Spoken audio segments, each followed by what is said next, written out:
繼續講草蜢啦，我哋講蘇志威先啦，講少少啦。咁即係你當然可以話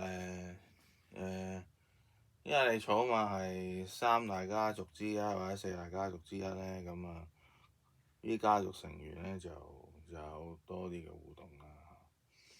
咁啊咩係三大家族咧？就係咧草蜢啦、Beyond 啦同埋李克勤。咁咧加埋軟硬咧就四大家族㗎，啲人係咁講嘅嗰陣時。咁因為李克勤同我哋唱片公司咧就好多咧 interaction 啦，同草蜢同 Beyond。但係草蜢亦都同軟硬有好多 interaction 同合作啊。如果你講蘇志威咧，就喺草蜢裏邊咧，佢就唱歌比較少啲，唔係冇，係少啲嘅。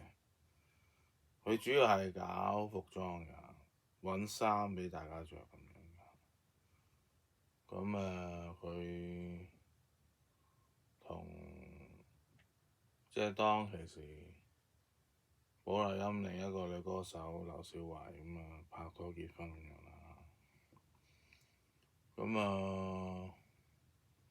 都係咯，咁就真係30年啦。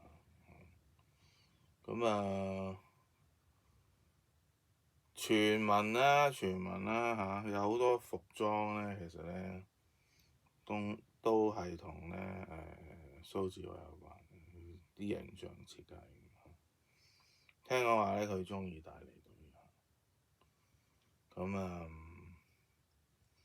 可能甚至乎啲人都傳可能 Mirror 啲嘢咧都同蘇志威有關。即係呢啲就係呢度睇啲，嗰度睇啲講翻嚟嘅嘢咯。係啦，講咗咁多。